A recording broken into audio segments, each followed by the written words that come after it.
बिस्मिल्लाहिर्रहमानिर्रहीम, अस्सलाम वालेकुम। आज का हमारा लेक्चर है लेक्चर नंबर 19। जैसे कि आपको लास्ट लेक्चर अगर हम आपने हमारा अटेंड किया है तो उसमें आपने देखा होगा कि लॉन्ग सेंटेंसेस के अंदर हमने पार्ट्स ऑफ स्पीच को ऐड करके उसके स्ट्रक्चर के पार्ट्स ऑफ स्पीच को अप्लाई करके हमने बताया था कि किस तरह से हम लॉन्ग सेंटेंसेस के अंदर इन पार्ट्स ऑफ स्पीच को आइडेंटिफाई कर सकते हैं, यूज़ कर सकते हैं। आज मैं आपको स्मॉल स्ट्रक्चर के हिसाब से स्मॉल सेंटेंसेस के अंदर इनके यूजेस के बारे में बताऊंगी। स्मॉल सेंटेंसेस के अंदर हम किस तरह से इनको यूज़ कर सकते हैं उसको स्टेप बाय स्टेप मैं आपको एग्जांपल्स से एक्सप्लेन करूंगी। फर्स्ट एग्जांपल हम लेते हैं। फर्स्ट एग्जांपल के अंदर हम देखते हैं कि किस तरह से हम इन पार्ट्स ऑफ स्पीच को एक स्मॉल सेंटेंसेस के अंदर स्मॉल सेंटेंस के अंदर किस तरह से हम यूज़ कर सकते हैं। ठीक है, जैसे कि मैं लिखती हूँ I am in the class. I am in the class. जैसे मैंने लिखा I am in the class. I क्या है आपको पता है? आई प्रोनाउन है। ठीक है, हमने किसको आइडेंटिफाई किया है? प्रोनाउन को। प्रोनाउन किसकी जगह पे इस्तेमाल होता है? नाउन की जगह पे। ठीक है, तो ये क्या है? प्रोनाउन आई, क्योंकि हमने आई किसकी जगह पे? मैंने अपने नाम की जगह पे इस्तेमाल किया। आप अपने नाम की जगह पे इस्तेमाल कर सकते हैं। नाम कोई भी हो सकता है। ठीक है, अली हो सकता है, समीना हो सकता है, समीन हो सकता है, कोई भी नाम हो सकता है। ठीक है, उसकी जगह पे हम प्रोनाउन को यूज़ करते हैं। तो हमने प्रोनाउन आइडेंटिफाई कर लिया। उसके बाद एम। एम जो है ना वो क्या है? वॉर। ये एक्चुअली बी की फैमिली से होता है। ठीक है, बी की फैमिली में is, am, are, will be, shall be, was, were. ठीक है, इस तरह के होते हैं। ये तो बेसिकली ये है क्या? वर्ब है। ठीक है, अच्छा उसके बाद जो है ना हमारे पास है इन। इन क्या है? प्रेपोजिशन। द क्या है हमारे पास? आर्टिकल है। तो आर्टिकल का आपको मैंने आपको बताया हुआ आर्टिकल जो होता है इज, एम, वो sorry, a an the. A an the जो अंदर इसके बाद आर्टिकल जो होता है ना बेसिकली बता रहा था इसके पास इसके बाद क्या है? नाम है। इसके बाद हमारे पास क्या है? नाम। क्लास क्या है? नाउन। अब हमने कितने जो है ना पार्ट्स ऑफ स्पीच आइडेंटिफाई किया? 1 2 3 4 5 5 हमें पार्ट्स ऑफ स्पीच एक स्मॉल सेंटेंसेस के अंदर स्मॉल सेंटेंस के अंदर एक आसानी से मिल जाते हैं। हम आइडेंटिफाई करना स्टार्ट करते हैं। तो अच्छा, उसके बाद हमारे पास है नेक्स्ट जो है ना, अब मैंने आपको आर्टिकल के बारे में बताया कि सबसे पहले ये चीज़ कि आर्टिकल के बाद हमारे पास क्या आता है? नाम, नाउन। ठीक है, और दूसरी बात मैंने बताई जो एम है वो क्या है? कौन सी फैमिली से है? बी की फैमिली से है। बी की फैमिली में क्या आता है? Is, am, are, will be, shall be, was, were, इस तरह के बी की फॉर्म्स होती हैं। उसके बाद हम नेक्स्ट एग्जांपल के अंदर आइडेंटिफाई करते हैं। हमारी फर्स्ट एग्जांपल हो गई। नेक्स्ट एग्जांपल मैं आपको वहाँ से बताती हूँ। ठीक है, जैसे एक वर्ड है। ठीक है, एक वर्ड की दो फॉर्म, एक्शन फॉर्म भी हो सकती है और दूसरी फॉर्म भी इसकी हो सकती है। Like I clean the house. I clean the house. अच्छा, अब जो यहाँ पे क्लीन है ये क्या है? एक्शन वर्ब है। ठीक है, और ये क्या है? वैसे pronoun, the, article, house, noun है। ठीक है, अब उसके बाद हम हाउस के आगे वैसे मैं इसका अल्टरनेटिव बताती हूँ।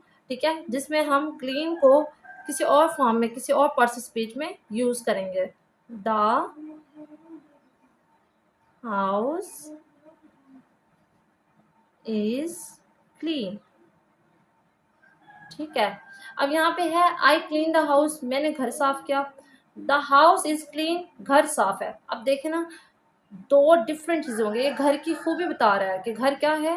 साफ है। ये क्या बता रहा है? सफाई। तो यहाँ पे क्या हो गया? वर्ब, और ये यहाँ पे क्या हो गया? एडजेक्टिव। ठीक है, एडजेक्टिव हो गया। अच्छा, हम इसकी फर्दर मॉडिफिकेशन भी कर सकते हैं।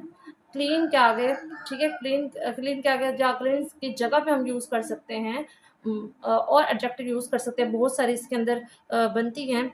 ठीक है, जैसे हम कहते हैं the house is big, the house is small, the house is for, दूर है यानी द हाउस इज स्मॉल। अच्छा, स्मॉल सॉरी, यहाँ पे नियर, नियर भी यूज कर सकते हैं। ठीक है, अब करीब है। अब बहुत सारी मॉडिफिकेशन इसके अंदर आ जाती हैं। ठीक है, अच्छा, अब क्लीन यहाँ पे अब एक्शन तो नहीं है। यहाँ पे क्या है? इसकी खूबी बता रहा है। ठीक है, तो इसलिए हम इसको क्या कहते हैं? एडजेक्टिव। अब हम एग्जांपल नंबर 3 की तरफ आते हैं। Please show me your book. Please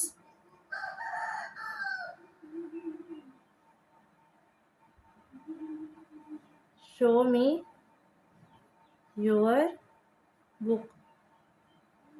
ठीक है, अगर हम यहाँ से स्टार्ट करें शो मी योर बुक, तो यहाँ पे बनता है हुक्मिया फ़िक्र, हुक्मिया फ़िक्र में आता है। ठीक है, और अगर हम यहाँ से करें प्लीज़, ये रिक्वेस्ट में आ जाता है, please show me your book. ठीक है, तो ये रिक्वेस्टिंग में आ जाता है। शो, यहाँ पे जो शो वाली बात हो रही है, यहाँ पे शो है वर्ब।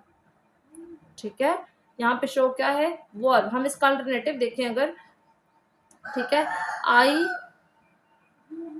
सा आ शो, या हम कह सकते हैं टीवी शो, टॉक शो।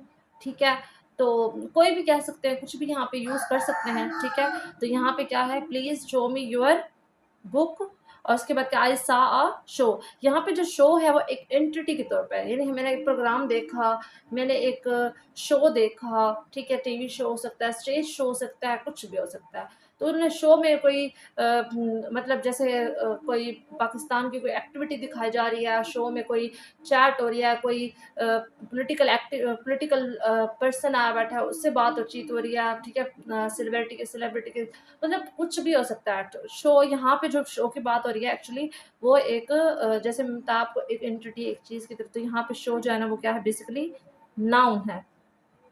ठीक है, और यहाँ पे जो शो है वो क्या है? वर्ब। ठीक है, और यहाँ पे आई सा, यहाँ पे ये वर्ब है। ठीक है, तो वो देखा। ठीक है, तो ये इस तरह से चेंज हो जाता है। अब दो लफ्ज़ मैं लिखती हूँ। रीडिंग, आपने इसको पहले गौर से देखना है। फर्स्ट वर्ड है कैपिटल आर, रीडिंग। सेकंड है स्मॉल आर, रीडिंग।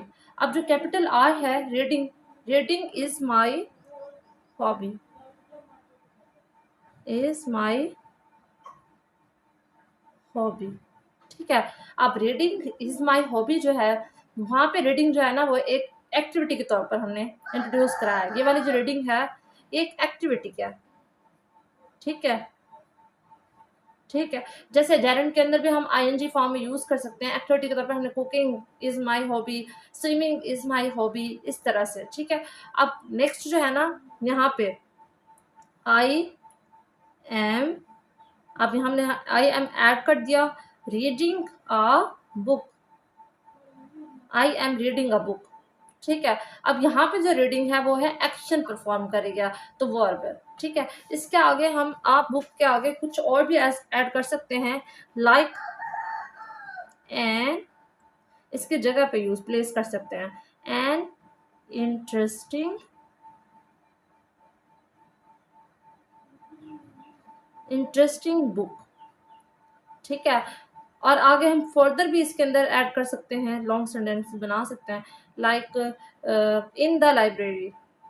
ठीक है, इन द, या in the room, in the study room, in the library, या इन द क्लासरूम। आप कुछ भी इसमें और फर्दर ऐड कर सकते हैं। ठीक है, language is all about producing something. If you can't produce, then you can't write, you can't explain in a long sentences. English में सबसे जो बेसिक रूल है वो ये है कि आपको प्रोड्यूस करना आना चाहिए। आप सो रहे हैं, अपने माइंड में जनरेट करते रहे सेंटेंसेस। आपको कोई ऐसी लाइन है जो आप किसी से कहना चाह रहे हैं, आप अपने माइंड में उसको जनरेट करके देखें, इंग्लिश में ट्रांसलेट करके देखें। क्या आपको इंग्लिश में उसको स्पीक करना आता है? क्या आप उसको इंग्लिश में कन्वर्ट कर सकते हैं? तो आप जब ये वाली स्ट्रगल करेंगे, ये वाली कोशिश करेंगे, तो आपको इंग्लिश की तरफ आपका ज़हन बनने लगेगा। अगर आपको उसकी वोकैब्युलरी नहीं आ रही, आपको उसकी ट्रांसलेशन नहीं आ रही, तो आप उसको सर्च करके देखें। ठीक है, और आप एक न्यूज़पेपर लें, ये जो पार्ट्स ऑफ स्पीच है, इसकी स्ट्रक्चर जो है ना, बहुत ज़्यादा इंपॉर्टेंट है। अगर आपको स्ट्रक्चर नहीं आती, तो आप लैंग्वेज को प्रोड्यूस ही नहीं कर सकते। सबसे पहले आपको स्ट्रक्चर आना चाहिए। एक मज़मून आपने लिखा, आपने एज़ टू एज़ जिस तरह आपने उसको याद किया था, अब वही मज़मून आपकी ज़िंदगी के इर्द-गिर्द घूमेगा, उससे आगे आप कुछ नहीं कर सकेंगे। जब तक आप इसकी स्ट्रक्चर के ऊपर कमांड नहीं रखते, या आपको सेंटेंस जनरेट करना नहीं आता, खुद से प्रोडक्शन नहीं आती, तो आप दूसरे मज़मून को अपनी ज़िंदगी में खुद से प्रोड्यूस नहीं कर सकते। और जब तक आपको प्रोडक्शन नहीं आती, तब तक आप रट्टे पे होंगे। कोई चीज़ आपने लर्न की है, वो आपने हिफ़्ज़ कर लिया, फिर आपने उसी को एज़ टू एज़ राइट कर दिया। उससे आगे नहीं बढ़ पाएँगे, कोई नए टॉपिक पे लिख नहीं पाएँगे, जब तक आप लिखना स्टार्ट नहीं करेंगे। गलत से ही हमेशा स्टार्ट होता है, इसलिए अपने लेक्चर्स, अपने छोटे से टॉपिक के ऊपर कुछ लिखने की कोशिश करें, अपनी पर्सनैलिटी के ऊपर, अपने टीचर की पर्सनैलिटी के ऊपर, कुछ ऐसे वर्ड्स जो आपने my best teacher, my best friend, my self, इससे आगे कुछ पढ़ाओ, उससे आगे कुछ लिखने की सोचें। जैसे आप सो रहे हैं तो आप माइंड में कुछ जनरेट करते रहते हैं, कोई ना कोई बात सोच रहे होते हैं, मैंने क्या करना है, मैंने क्या बनना है। तो आप इस सब के ऊपर इंग्लिश को ट्रांसलेट, इंग्लिश के ऊपर अप्लाई करके कोशिश करें। अप्लाई करने की कोशिश करेंगे तो आपको इंग्लिश आना स्टार्ट हो जाएगी। न्यूज़पेपर की प्रैक्टिस, ये बहुत ज़्यादा इंपॉर्टेंट प्रैक्टिस, एक तो आपकी रीडिंग की प्रैक्टिस होती है, दूसरा आपकी लर्निंग की। वो इस तरह से कि आप उसके ऊपर एक पैराग्राफ लें, उसके अंदर से आप नाउन, प्रोनाउन, वर्ब, एडवर्ब, ये सब के सब पार्ट्स ऑफ स्पीच है उसके ऊपर अप्लाई करें। उसके अंदर आइडेंटिफ़ाई करें, उसके अंदर से ढूँढें ये क्या है। नए-नए वर्ड्स आपकी ज़िंदगी में नई-नई वोकैब्युलरी जनरेट होगी। आप कुछ वर्ड्स हैं उसको हाइलाइट करें, उसके मीनिंग्स देखें। अगर आप इंग्लिश को अपनी ज़िंदगी में शामिल करना चाहते हैं, अपनी लैंग्वेज में शामिल करना चाहते हैं, तो आपको ये स्ट्रगल करनी पड़ेगी। और अगर आपको मेरा लेक्चर अच्छा लगता है तो कमेंट्स में ज़रूर बताया करें कि आपको वीडियो कैसी लगी, और अपने फ्रेंड्स से शेयर किया करें। और आपने अगर अभी तक मेरे पिछले सारे लेक्चर्स नहीं देखे, तो उसमें बहुत इंपॉर्टेंट मैंने चीज़ें पढ़ाई हैं, सारे पार्ट्स ऑफ स्पीच को वन बाय वन मैंने पढ़ाया हुआ है। अब वहाँ से उसको स्टडी कर सकते हैं। Thank you. अल्लाह हाफ़िज़।